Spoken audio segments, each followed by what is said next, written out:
그러니까 아까 이제 우리 박찬 선생님께서 말씀하셨던 부분들 이제 좀 돌아가서 드리고자 하는 거는 저희가 여기서 가져야 될 문제의식은 신천지, 또 정강훈, 또 천공을 비롯해서 정말 말도 안 되는 또 나는 신이다에서 보셨겠지만 JMS라든지 아가동산 거기 보이는 수많은 이제 사이비 종교들이 사실은 지금 상당히 확산되고 있고 강화되고 있고 정말 우리들이 갖고 있는 기본적인 이성으로 이해할 수 없는 장면들이 너무나 많거든요.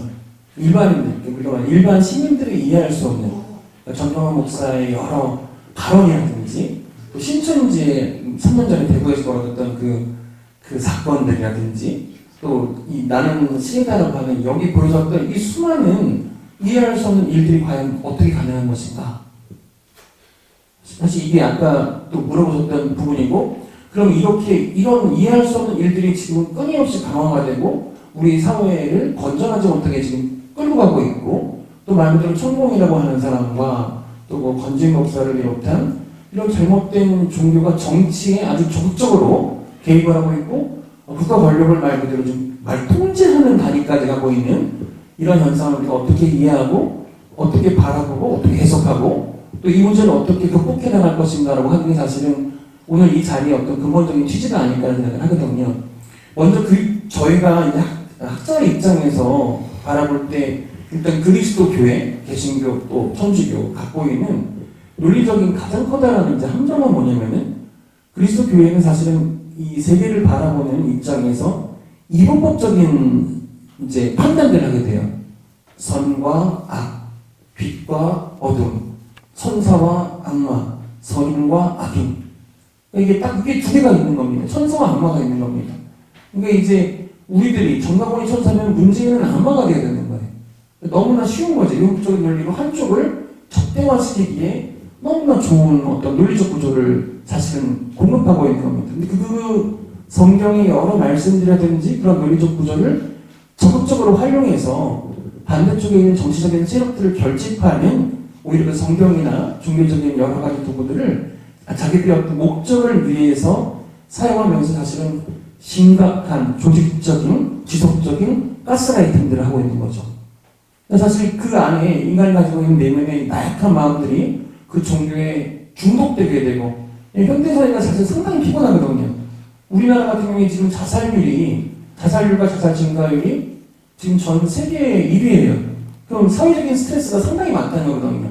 그러니까 우리가 사실은 이성적인 판단하는 사람들이 우리 주변에 많이 있지만 사실 여기를 벗어나면 여기 오신 분들은 사실은 상당히 이성적인 분이시기 때문에 지금 우리가 하는 얘기들이 먹혀 들어가고 듣지만 사실 상당히 많은 사람들이 불안과 우울과 분노에 휩싸여서 자기 문제를 해결하지 못하고 현실을 있는 그대로 즉시하지 못하는 너무나 많은 사람들이 있다는 거예요. 그러니까 우리가 말하는 자살률과 자살 증가율만 보더라도 우리 사회의 이 피로도가 상당히 높습니다. 근데 그 문제들을 해결할 수 있는 곳이 없어요. 이렇게 종교중도 상담소라고 하고 이제 열심히 일하고 계시지만 우리가 어떤 상담을 통해서라든지 국가 어떤 권력에 개입해서라든지 그러한 지금 말 그대로 상처받고 지쳐있고 심리적으로 정서적으로 불안한 많은 사람들을 어떻게 말 그대로 관리하거나 또 그들을 도와줄 수 있는 어떤 사회적인 장치가 없는 겁니다. 그러니까 그들이 다 어디로 가느냐? 다 이러한 종교로 가는 거예요. 특히 잘못된 종교들은, 사이비 종교들은 뭘 잘하냐면은 친밀성, 인티머시를 상당히 강화합니다. 그러니까 너무 친절하게 대해주는 거예요. 그 사람을 인정해주고 그 사람에게 필요한 것들을 자꾸 피드하는 거죠. 그러니까 너무나 쉽게 그 사이비 종교에 편입되게 되고 그 안에서 교육을 받고 세뇌되고 강화되면서 말 그대로 그들의 군사가 되어버리는 겁니다. 이게 사실은 더 근본적으로 우리 사회가 가지고 있는 근본적인 불안과 또 우울과 또 분노의 어떤 이 에너지들을 그 사이비 종교인들이 너무나 잘 이해하고 그들을 모아내고 그들에게 필요한 것들을 적절하게 주면서 내부로 편입시켜서 자기 세력화시키고 있는 이런 메커니즘을 끊어내지 못한다고 한다면은 이 사이비 종교와 이들의 어떤 지금 이런 광란의 움직임들을 차단할 수 있는 그런 동력들을 만들기 힘들 것이다. 그래서 근본적인 어떤 치유의 방향과 어떤 사회 구조의 변화를 위해서 우리가 뭔가 종교인들이 함께 모여서 연구하고 또 어떤 공동의 행동들을 해야 되지 않을까라고 하는 생각들을 하게 되는 겁니다.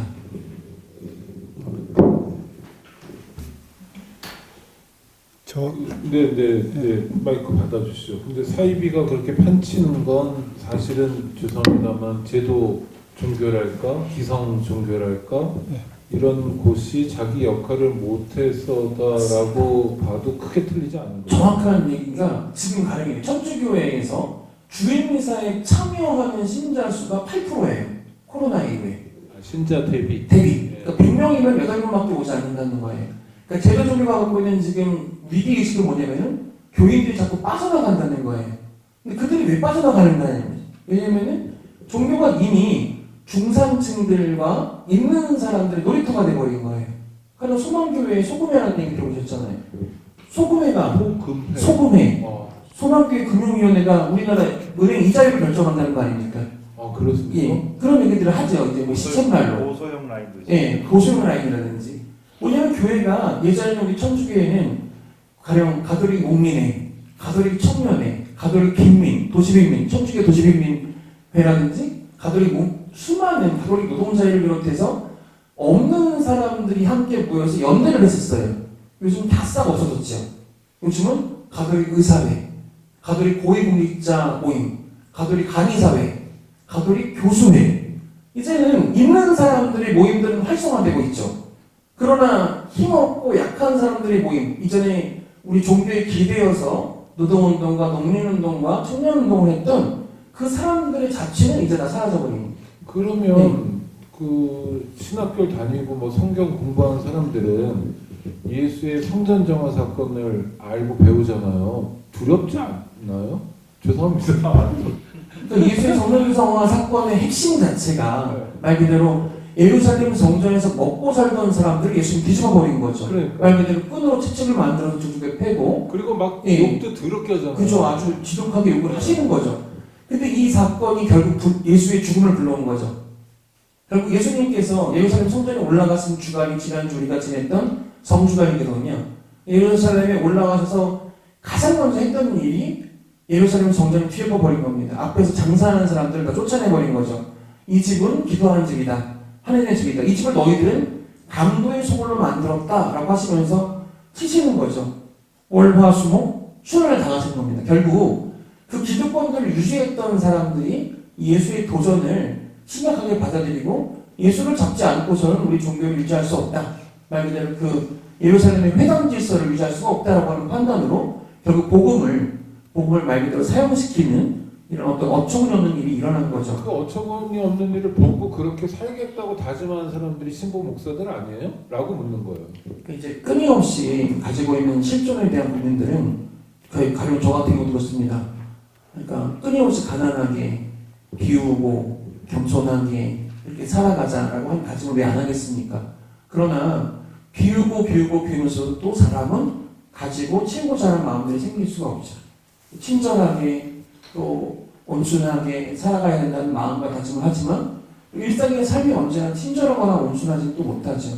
인간이 끊임없이 삶의 어떤 흔들림과 고민들이 있는데 주되게는 우리가 가지고 있는 사회적인 참여의식과 사회적인 방향 또 개인의 어떤 존재가 지향하는 아름다운 삶의 방향으로 나가야 되는데 이게 어느 순간부터 우리도 지금 상당히 커다란 이제 혼란 속에 있는 것들은 이 사회적인 분위기와 우리들의 어떤 흐름 자체가 무관하지가 않다는 거죠. 이제 우리 스님, 예. 이번엔 좀 불편한 얘기 좀 해주세요. 저는 불편하지 않을 것 같은데 하여튼 그래도 말씀을 좀 드리자면 아까 이 모임 전에 잠시 일찍 와서 우리 김디모데 목사님께서 얘기해 주신 바가 있어요. 아까 이제 나는 신이다. 그렇게 똑똑해 보이고 그렇게 많이 배운 사람들이 왜 그런 사이비 종교에 빠지느냐라고 얘기를 했을 때 이제 목사님께서 뭐라냐 자존감이 낮은 사람들이 요즘에 많아서 그렇습니다. 그런데 전 자존감이 낮은 사람들이라는 얘기를 딱 듣자마자 두 사람이 생각났습니다. 한 사람은 아버지한테 20살 때까지 엎드려 뻗쳐 해가지고 맞았던 애. 그리고 어떤 사람은 이제 어머니한테 계속 그렇게 당하면서 그 교육받으면서 지금 성형수술을 하면서 이렇게 해서 자기를 이렇게 가꿔야 되는 지금 그러니까 스님께서 하시는 말씀이 대한민국 대통령 이라고는 말은 안 했습니다. 근데 제가 생각이 났었습니다. 이제 그래서 그러니까 사람으로 따지면 그렇고 정권으로 따지면 정통성이 없는 이제 정권이겠죠.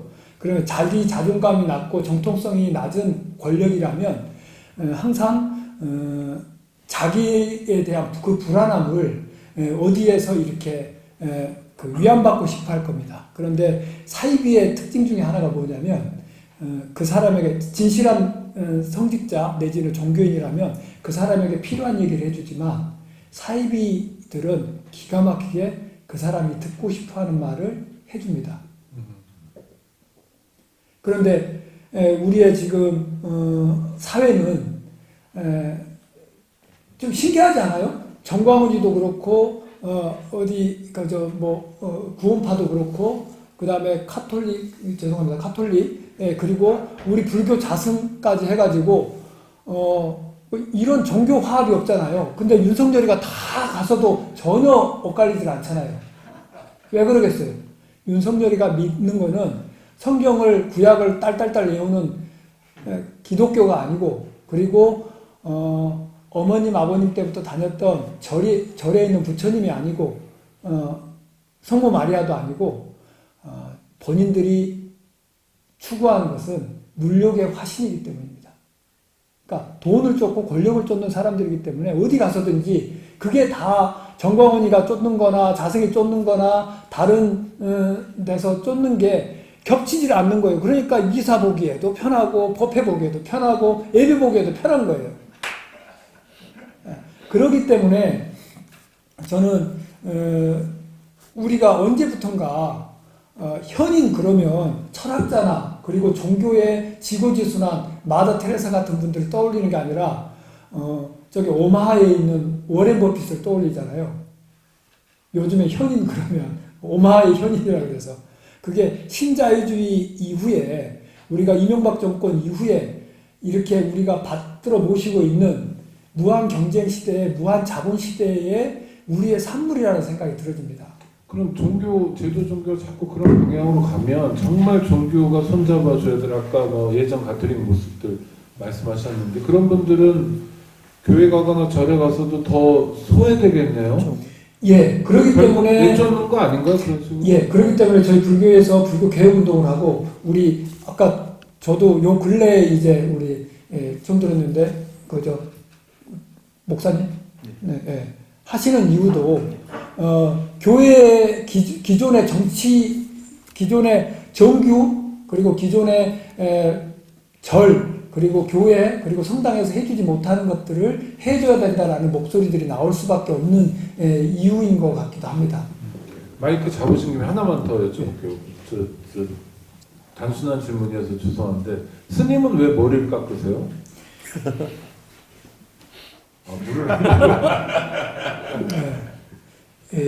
저는 아니 그러니까 일반적으로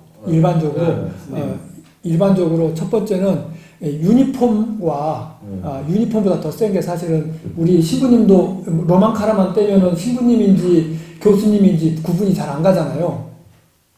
그런데 그렇죠. 네. 스님들은 승복을 벗어도 그래도 한 70%는 의심이 가죠. 네. 유니크한 헤어스타일 때문에. 네. 그러니까 그 유니크한 헤어스타일을 선택하는 거잖아요. 선택하는 것이 아니고 강제되어진 겁니다. 부처님 아니, 이렇게 출가하면 하는 선택을 하는 거니까. 예. 그래서 왜 머리를 깎냐고요? 예. 뭐 욕심을 끊어버린다 이런 뜻인가요? 예, 그 부분이 제일 설명하자면, 그러니까 인도에서 머리를 깎는다라는 거는 카톨릭에서 죄인 것 같습니다. 그러니까 그 상주일 때 머리를 깎고요. 그러니까 머리를 깎는다라는 건 불가촉 천민이거나 아니면은 상주일 때입니다. 그리고 출가 수행자일 때. 그런데 이제 특별하게 불교에서 머리를 깎는다는 건 모든 권위를 내려놓는다라는 그러면 뜻이에요. 자신이 머리를 기르는 까닭은 뭔가요? 권력을 기르고 싶은 거죠. 그거는 근데 굉장히 중요한 상징이잖아요. 머리를 깎는 게. 그래서 뭐 목욕탕에서도 스님은 알아보고 신부님, 목사님 못 알아보고 이런 거 아닙니까?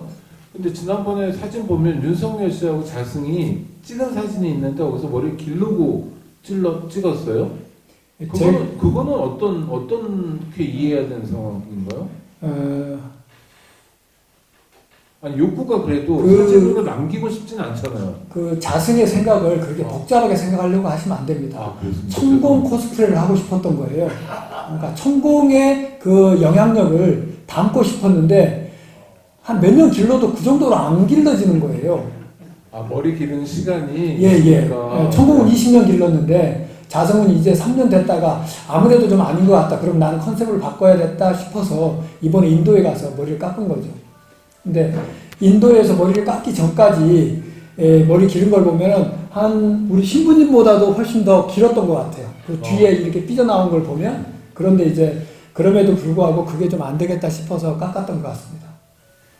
우리 좀 쉬었다 할까요? 제 알람이 지금 막 우는 것 같습니다. 네, 아니 쉬었다는 게 아니라 슬슬 마무리를 해야 될 시간이 돼서요. 네, 알람도 울리고 그렇죠, 생방송의 묘미이기도 합니다. 저는 언젠가 설문을 전 세계 사람들한테 했는데 당신이 어려운 일이 닥쳤을 때 당신이 기댈 곳이 있냐라는 질문에 대해서 대한민국이 1등을 했는데 거꾸로 1등입니다. 32%만이 기댈 곳이 있다고 그랬고 그렇다면 68%는 기댈 곳이 없다는 거고 지식님 말씀하신 것처럼 기댈 곳이 없는 가장 극단적인 모습이 이제 자살로 나타나는 거고 특히 전 세계 어느 나라도 갖지 못한 10대 사망 원인 1위가 자살인 나라, 20대 사망자의 50% 이상이 자살자인 나라가 되어버렸죠. 이럴수록 사실은 저희같이 속세에 있는 사람들은 종교가 좀 역할을 해줘서 글쎄 우리가 옛날에 김수환 추경, 법정 스님 또 문익환 목사님 하여튼 여러분들 전설 같은 분들을 떠올리면서 그래도 그분들이 계셔서 좀 버티기도 하고 예전에 문익환 목사님들이 열사들 이름 절규하는 이런 장면들 지금도 가끔 찾아볼 수 있는데요. 또 너른 품이 되셨던 스님들 김수환 추경 하여튼 여러 분들 덕분에 좀 살기도 하고 숨도 쉬고 그랬는데 종교의 이런 역할은 끝난 거냐 아니면 지금 어떤 과도기냐 그리고 이게 불만 같은 게 생겨요. 지금 이렇게 해주셔야 되는데 대통령 앞에서 미사할 게 아니라 미사를 하려면 법회 하려면 이태원 참사 가족들하고 해야지 그걸 애를 앞서 보낸 부모들이 눈에 밟지도 않나 인간들이 이런 그냥 답답한 생각. 목사님 답답해서 드리는 말씀. 우리 어떻게 해야 돼요 이제? 제가 좀 두서없이 말씀드리자면 어떤 종교든지 간에 우리 사회도 마찬가지지만 그 진보 개혁 세력들은 항상 돈도 부족하고 쪽수도 후달립니다. 그러다 보니까 뭔 얘기를 하거나 열심히 활동해도 태가 안 나요. 그리고 더불어서 옛날에는 군사정권 때, 신군부 때는 데려가서 고문하고 때리고 엄청 잔인한 짓을 했죠. 근데 지금은 어떻게 하냐면요. 얘네들이 교묘하게 이제 발달이 되어 진화했습니다.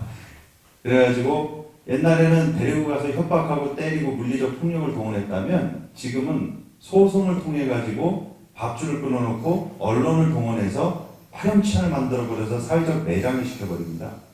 그러면 아무리 평생을 훌륭하게 살아오고 목소리를 내오고 옳은 길을 걸어왔던 성직자나 정치인들도 한순간에 거머니 맘만 먹으면은 부패한 여기서 모든 검사, 언론이 그렇다는 얘기는 아니고요. 부패한 어떤 악의적 목표를 갖고 한 사람을 매장시키는 건 그냥 순식간입니다. 그러다 보니까 어떻게 보면은 저희 좀 이런 사회적 공의와 정의로움의 길을 가고자 하시는 분들이 예전에 비하면은 좀 더 두각을 나타내지 못하는 경우도 있고요. 그리고 저는 또 한 가지 말씀드리고 싶은 게 시당초부터 저는 좀 이제 문재인 정권을 제가 좀 비판한다고 너무 까지 말라고 막 그러시는 분들이 계시는데 일반 대중분들은 일반적인 서민분들은 먹고 사는데 바쁘십니다. 적어도 저와 여러분처럼 정치 고관여층이 아니에요. 이분들은 식당 가셔서 TV에 나오는 채널A나 TV조선을 통해서만 정보를 보시고 그리고 인터넷 들어가서 다음 네이버 포탈 뜨면 메인 제목만 봅니다. 이런 분들은 정치에 평소 때 관심이 없다가 선거철만 되면 그때 잠깐 누구 뽑자고 관심 가시는 분들이에요. 그래서 저는 문재인 정권이 초창기 때 지지율이 80%에 육박했을 때 검찰개혁, 언론개혁을 신속하게 단행했어야 된다.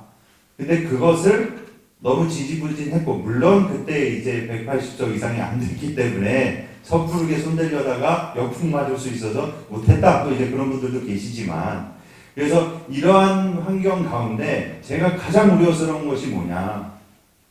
해법을 물어보셨는데 우려를 말씀드리니까 좀 죄송한데요. 처음에 예전에 박근혜 정권 때 박근혜 대통령이 국정농단이 있을 때는 국민들이 속은 기분이었어요. 뭐야? 박근혜 대통령을 위해서 라스푸틴처럼 좌지우지하는 최순실이라는 사람이 있었네? 최순실이 이렇게 얘기한 게 박근혜 정권을 통해서 이렇게 실천됐네? 복주머니 얘기하니까 복주머니 나오고, 이 정책 이렇게 하려니까 이렇게 하고, 심지어 박근혜 대통령의 연설문까지 최순실이 개입해서 손봤어? 뜨악했어요. 배신당한 느낌처럼 뒤통수 맞은 느낌이었거든요. 그런데 이 윤석열 정권 때는 이미 천공서부터 김만배 녹취록까지 모든 게 이미 아는 상태에 당선이 된 겁니다. 몰랐다가 나중에 한 게 아니에요. 국민들이 대통령이 무궁화 호에 구두 신고 의자에 신발 올리는 사람이라는 걸 알고도 뽑아준 거예요. 왜? 평소 때 저희만큼 관심이 그렇게 많지 않고, 그리고 평소 때 이런 검찰과 언론이 어떤 역할을 하고 있고, 이 윤석열 정권이 천공과 어느 정도의 커넥션이 있고 유착관계가 있는지 이미 언론을 통해서도 수없이 보도가 됐습니다. 그러니까 제가 참 좀 착잡한 것은 박근혜 정권 때는 나중에 알았지만 이 천공과 윤석열의 커넥션이 있다는 것은 당선되기 전부터 언론에서 이슈화가 됐었던 문제예요. 그거를 알고 또는 모르고 우리가 선출한 겁니다. 그렇기 때문에 총체적 난국입니다. 왜냐하면 이거는 어떤 탄핵 사유서부터 뭐 여러 가지 이유서부터 모르고 한 게 아니기 때문에 이미 사람들이 알거든요. 그런데 지금 이 상황에 왔을 때 이제 종교의 역할이 무엇이냐라고 했을 때 좀 이런 표현이 적절한지 모르겠지만 목사로서 존버해야 된다. 존나게 버텨야 된다.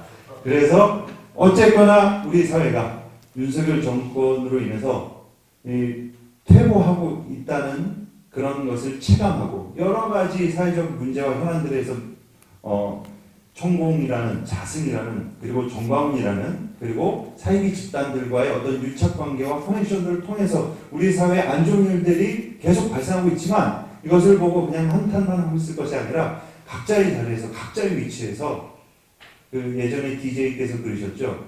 벽에다가도 소리를 치라고 벽에다가도 외치라고 하지 않으셨습니까? 그래서 우리가 각자의 그 역량 안에서 최선을 다해서 우리 사회가 우리 사회 공동체가 퇴보하지 않도록 저희들은 성직자로서 종교의 역할로서 종교 표지선에서 그 역할을 감당하고 또 여러분들께서도 각자의 자리에서 최선을 다해서 사회 공동체를 위해서 노력해야 되지 않을까 싶은 게 제 의견입니다. 네, 우리 신부님.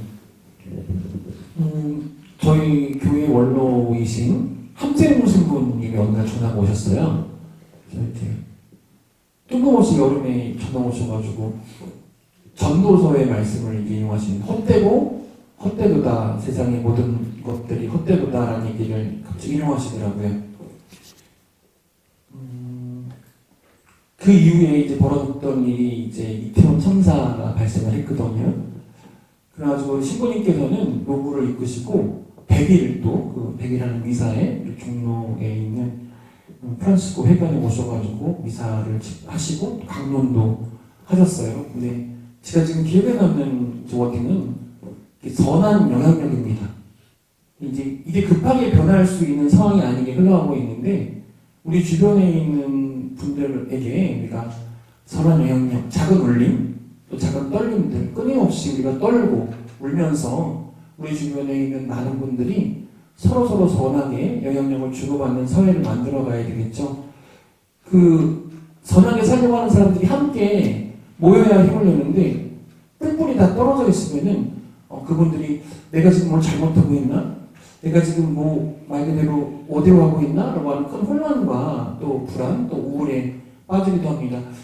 그 검찰 개혁에 선봉했었던 이훈정 검사, 또 박은정 검사님하고 그때 만나면서 우리가 저도 김티모테 목사님과 그때 교본을 갖게 되었는데 그분들이 그 안에서 고군분투하고 계시거든요. 근데 함재무 신부님께서는 이제 정말로 제가 존경하는 이유 중에 또 하나는 그 어려운 데서 싸우고 있는 사람들을 항상 응원하세요. 그 어려움과 고난 속에서 버티고 싸움해주는 사람들을 끊임없이 격려하시고 힘내라, 할 수 있다 라고 하는 메시지를 주시는 거죠. 그러니까 사실 우리 종교인들이 지금 할 수 있는 일들 더 많이 있겠지만 우리가 그 선하게 싸우고 있는 사람들을 지지해주고 또 응원해주고 또 디펜스가 되어주고 그들이 다른 악한 어떤 세력들로부터 받을 위협들을 우리가 또 함께 막아주고 연대해주고 또 시민들에게 알려주고 또 시민들에게 힘이 되어주고 하는 그 응원과 지지와 격려를 우리들이 더 해야 되겠다. 그래서 이번 금주에도 우리 천주교 정의교회 선교단에서 시청 앞에서 미사를 하면서 그렇게 선한 영향력을 주고 있는 우리 선한 시민들이 힘내라, 함께 연대해서 이 불의와 어둠과 함께 싸워나가야 된다라고 하는 강력한 메시지를 이 사회에 던진 겁니다. 우리도 울림이 지금 아주 정말 너무나 작고 작은 소리일지 모르지만 언젠가 이 소리가 이 어둠과 이 불의를 일순간에 무너뜨리는 정말 커다란 힘으로, 울림으로 변화될 것이다라고 하는 믿음을 갖고 있습니다. 끝까지 함께 싸우고 또 그들의 부조리와 불의를 세상에 알리고 함께 연대해 나가는 것, 그게 지금 우리가 할 수 있는 최선의 것이 아닌가라는 생각들을 해보았습니다.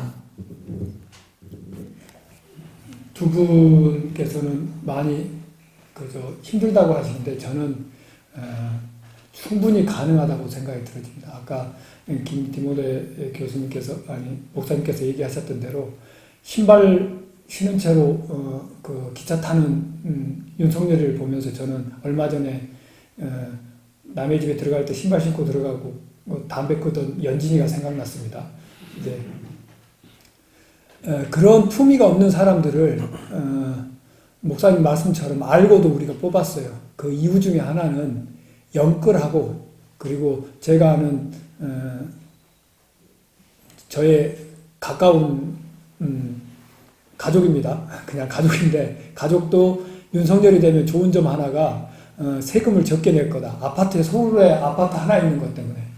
근데 지금 아파트 값이 떨어져가지고 차라리 세금을 더 냈으면 좋았을 텐데 라고 얘기할 정도입니다. 그 정도로 지금 경제가 망가지고 있고, 이번에 또 미국 가서 뭘 또 갖다 줄지를 벌써부터 우리가 국민들이 걱정해야 되는 것 정도로 경제가 이렇게 나빠지다 보면 우리가 그렇게 욕을 했던 문재인 정권의 부동산 대책을 아예 그냥 말아먹는, 대책이 아니라 그냥 대책도 없이 말아먹게 되는 경제 상황이 되고 나면 우리 국민들이 많은 세금을 내서라도, 내가 많은 세금을 내서라도 우리 사회가 안정화되고 탄탄했으면 좋겠다라는 생각을 갖는 순간 저는 우리 한국이 좀 더 건전해지고 물욕에서 조금 미몽에서 깨어나는 사회가 될 거라는 생각이 듭니다.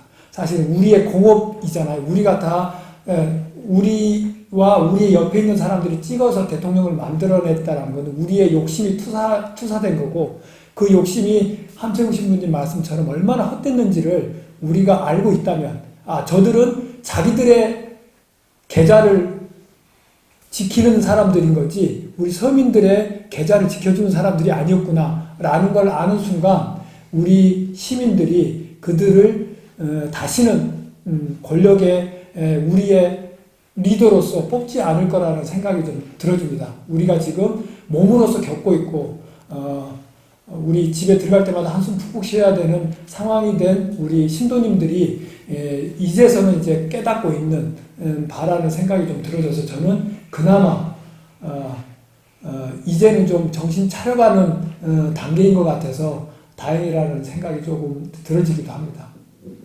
네, 세 분 한번 박수 한번 보내주시죠.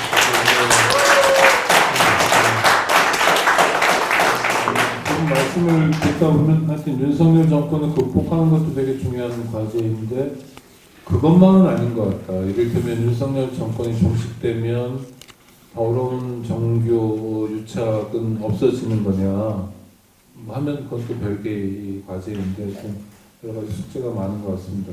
지금부터는 요 객석에 계신 분들과 좀 대화를 하려고 하는데요. 혹시 질문이 있으시거나 하실 말씀이 있으시면 손을 드시면 마이크를 드릴 건데, 네, 마이크를, 네. 다만 뭐 당연히 그렇게 해주시겠지만 질문이나 말씀을 너무 길게는 안 해주시면 길게 하면 제가 개입할 수밖에 없어서요. 아이고, 네. 네, 저쪽에 네, 손 주셨습니다. 네, 안녕하십니까. 저 향수 TV를 운영하는 운영자고요. 감리고 교단에서 신앙생활을 하는 성도입니다. 오늘 말씀 너무 감사드리고요. 아까 우리 신부님 말씀하시는 중에 코로나 끝난 이후에 성도들이 많이 줄어들었다고 그러셨잖아요. 근데 아마 기독교도 그러지 않나 싶은데 제 생각에는 아까 신부님 말씀하셨을 때 종교가 그 역할을 하지 못했기 때문으로 본다고 말씀하셨어요. 근데 제 생각은 윤석열 대통령 이후에 정광훈 목사라든지 자승 스님에 대한 그런 종교적인 지도자들의 문제가 많잖아요. 근데 개신교에서도 그렇고 불교는 제가 잘 모르겠지만 기독교 개신교를 말씀드린다면 정광훈 목사가 그렇게 난리를 치는데도 어떻게 교단 차원에서 어떻게 대처를 못 하잖아요. 근데 우리 일반 성도들이 영향력이 없기 때문에 그걸 어떻게 할 수는 없잖아요. 근데 종교 지도자들께서 교단에서 어떻게 행동을 취한다든가 해야 되는데 얼마 전에 교단에서 어떻게 한다 그러더니 그것도 뭐 어떻게 되는지 언론에 나오지 않고 흐지부지 되고 하니까 그런 역할들은 종교 지도자들이 해야 되지 않나 그런 생각이 많이 들고요. 그 영향력이 있기 때문에 당연히 해야 된다고 보고 그 다음에 이번에 우리 윤석열 퇴진에 대한 이런 많은 건들이 카톨릭에서는 그래도 시무님들이 12구 참사도 그 명단 먼저 발표하고 이렇게 공격적이거나 적극적인 액션을 취했잖아요. 근데 개신교에서는 하는 활동들이 거의 없었어요. 목사님들께서는. 그리고 얼마 전에 개신교 감리교 교단 목사님들께서 시국 기도회라고 하셨는데 그것도 카톨릭 신부님들처럼 서울시청 광장이나 이런 공적 장소에서 나와서 하시면 좀 영향력이 이렇게 일반인들한테 많이 종교인들이 아니더라도 일반인들한테 많이 영향력이 있을 것 같은데 기독교 회관에서 하니까 기독교 회관도 제가 찾아서 가려고 했는데 기독교 개신교도인 저 자체도 기독교 회관을 못 찾아서 제가 못 간 거예요. 왜냐면 기독교 회관 그러면서 회관들이 막 이 동네 저 동네 엄청 많더라고요. 그래서 좀 개신교 목사님들도 영향력 있는 성직자들께서 좀 더 이렇게 좀 적극적으로 공적인 장소에서 개신교도 뭔가 하고 있구나. 지금 개신교 교도들도 목사들은 하는 거 하나도 없네. 정광훈이가 저렇게 서치는데 우리는 아니까 이단이다. 신천지가 이단이다. 우리는 아니까 그거 하지만 일반인들은 모르는 거예요. 이단이라 해야 이단인 거지. 좀 더 적극적인 액션을 좀 보여주셨으면 대단히 감사하다는 생각이 듭니다. 김 목사님께 마이크를 드릴 수밖에 없습니다. 목사들 뭐 하냐 이런 질문을. 우선 되게 부끄럽고 죄송스러운 말씀을 드리고 싶습니다. 일단은 천주교랑 저희는 좀 조직 시스템이 달라서요. 이게 장점이자 단점일 수도 있는데 우리 정의구현 사재단부터 시작해서 천주교는 조금 약간 해초모여가 잘 되는데 저희는 좀 의견 한번 모아지기가 좀 구조상 쉽지가 않고요. 그리고 정광훈 씨가 왜 저렇게 설치고 나대는데 각 교단들이 어떻게 하나님 까불면 죽는다고 그랬는데 저희 신성모독적 발언을 했는데 어떻게 각 개신교를 대표하는 교단들이 이거를 징계하거나 면직을 하거나 이렇게 왜 흐지부지 되고 지지부진하냐. 그 문제에 있어서는 제가 그냥 노골적으로 말씀드리면 교계 교단에 있는 사람들이 정강훈 씨가 신속 모독했다는 것은 알아요. 하지만 정치 성향이 자신들과 동일하거나 흡사하기 때문에 암묵적 지지를 하고 있어서 비판하지 않고 처리를 안 하는 걸로 보입니다. 더불어서 뭔가 돈을 주고받은 관계들도 있겠죠. 그래서 제가 참 죄송한 말씀 드리지만 그래서 저희가 좀 이게 뼈있는 말로 농담삼아 이런 말을 합니다. 성경에 예수님께서 다시 오실 때 구름 타고 오시지 않고 불더저 타고 오실 것이다. 우리 밀어버리시지 않을까 이제 그런 얘기가 있을 정도로 참 부끄러운 얘기인데요. 개신교에서도 아까도 뭐 좀 비슷한 말씀을 드리지만 윤석열 정권 퇴진과 그리고 윤석열 정권을 비판하시는 목사님들이 그래도 상당수 계시는데 그분들이 좀 아쉽게도 어쨌든지 간에 지금 개신교계의 주류라고 할 수 있는 사람들은 인력과 물질이 있거든요. 그러니까 어떤 이야기를 해도 언론의 스포트라이트를 받고 막 그러지만 이 뜻있고 좀 의식 있는 분들께서는 아무리 비판의 목소리를 내도 일단 그 교회 교인 수도 적고 영향력이 너무 좀 부끄러운 얘기지만 작다 보니까 이게 좀 많이 회자되거나 대내적으로 스피커가 크게 호소력이 없습니다. 네, 그래서 그런 점도 없지 않아 있다. 근데 무엇보다 제가 무슨 말을 하겠습니까? 저라도 열심히 비판하고 하도록 하겠습니다. 예.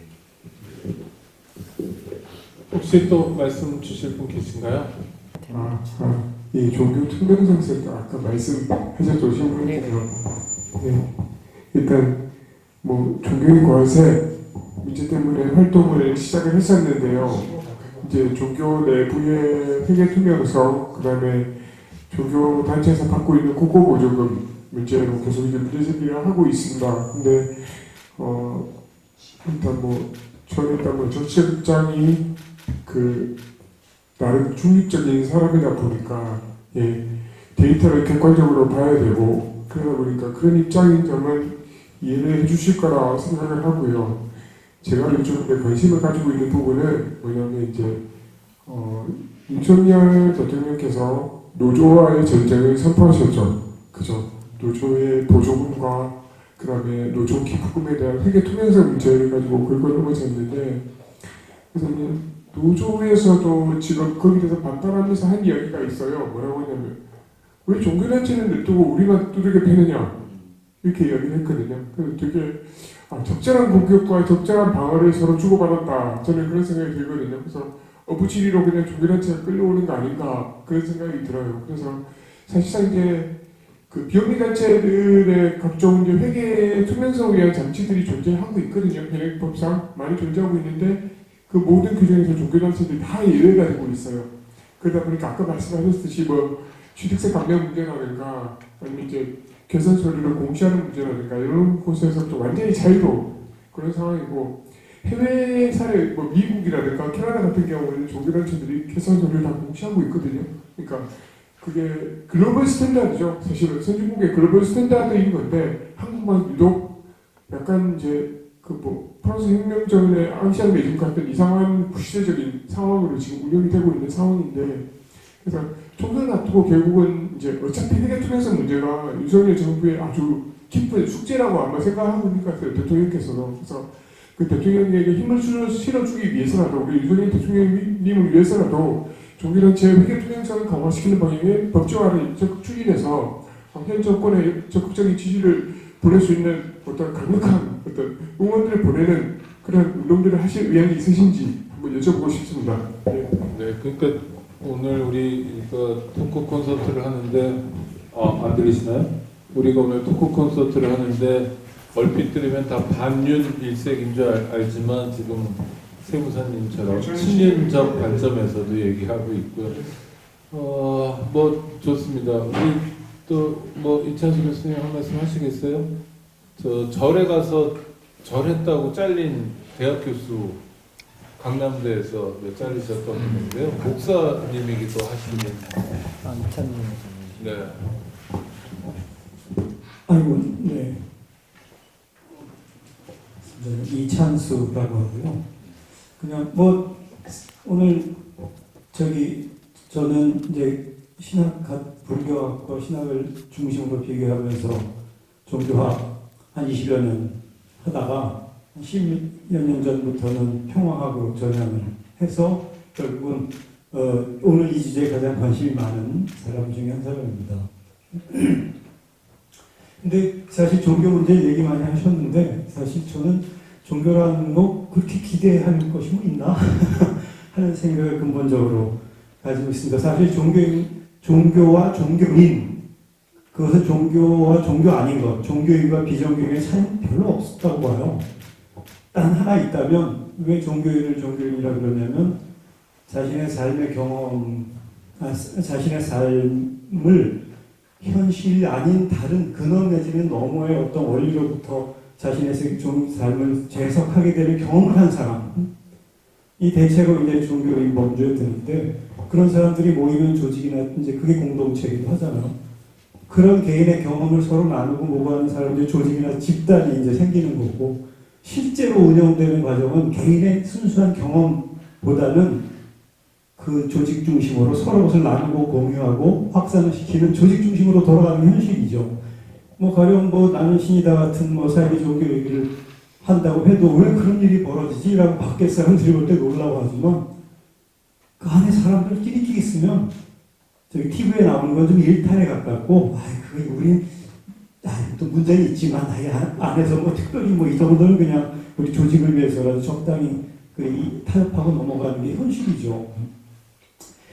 저는 그래서 그리고 종교인이라고 하지만 한국인이죠. 종교인이기 전에 한국인이고 우리 사회 구성원이고 집에 식구고 다 그렇기 때문에 그 종교인이라고 해서 정치나 다른 일반인에 대해서 특별한 것이 사실 제 경험상 특별할 건 없다.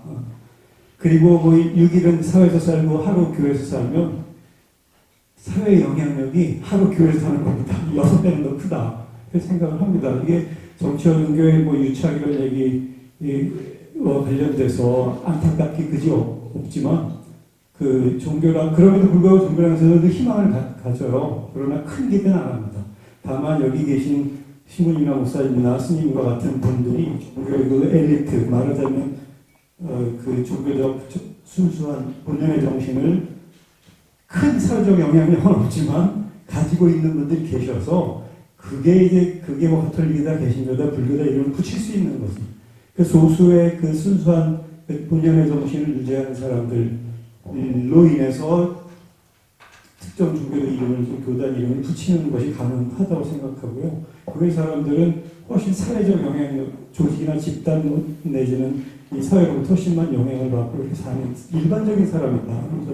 그런 생각을 기본적으로 합니다. 그래서 정치와 종교의 유착이라는 말 굉장히 관심이 많이 가는 주제이지만 이런 토론이 실제로 종교를 바꿀까?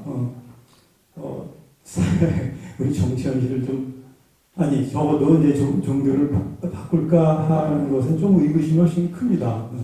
종교를 바꿀 수 있는 가장 그런 것은 그냥 종교에서 떠나주기 이런 게 최고라고 생각이 들고 헌금 안 내기 그런 운동이 최고지. 가령 뭐 안에서 말을 어떻게 하고 또 세금을 좀 내주고 이런 방식으로는 조직은 변하지 않는다 생각을 많이 합니다.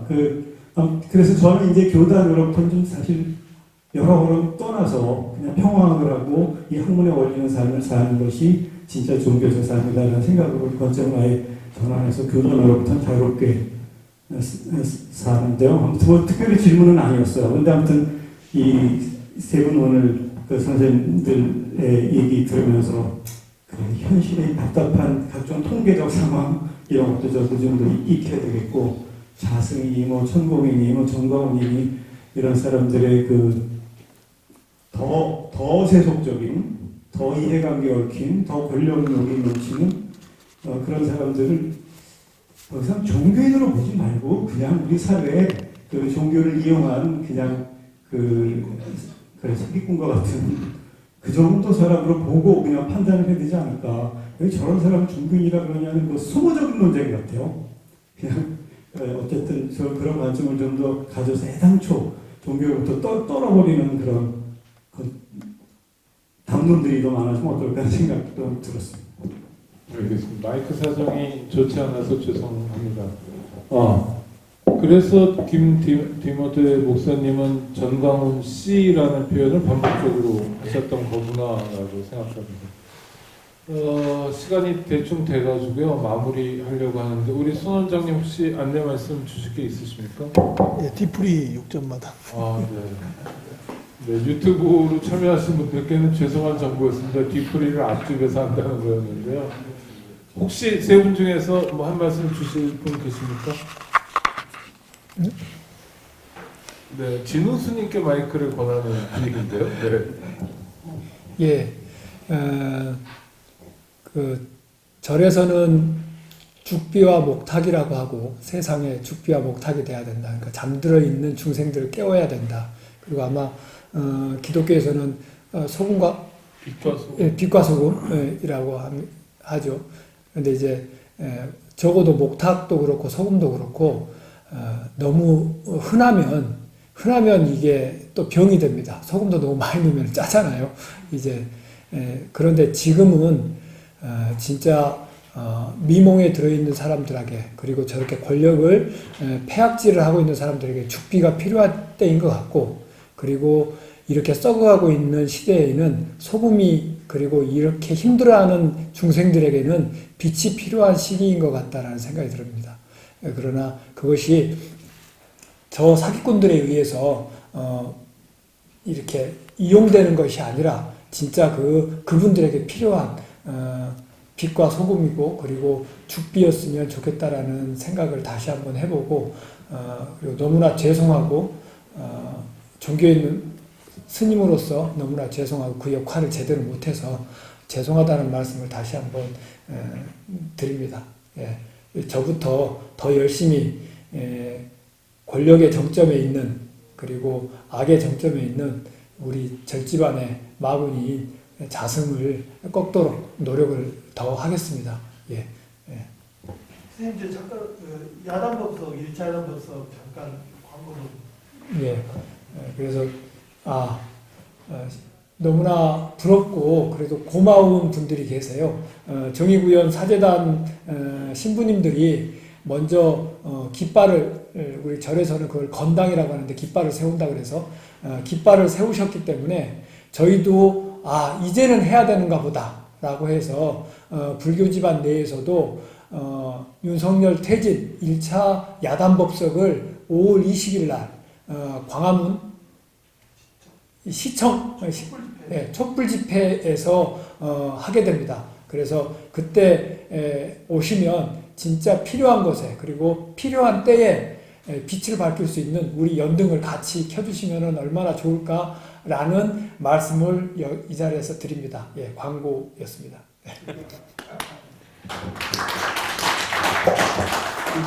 말씀 주실 분 없으십니까? 네. 함께 해주셔서 감사하고요. 또 유튜브를 통해서 함께 해주신 분들께도 감사드립니다. 종교의 역할 존재하죠, 당연히. 그리고 사기꾼들하고의 싸움도 중요한 것 같고요. 우리의 역할을 다짐해보는 자리로서 의미가 있었던 것 같습니다. 앞으로도 종종 이런 기회 만들고 또 여러분들과 함께 만날 수 있도록 하겠습니다. 함께 해주신 모든 분들 감사드립니다. 감사합니다. 감사합니다.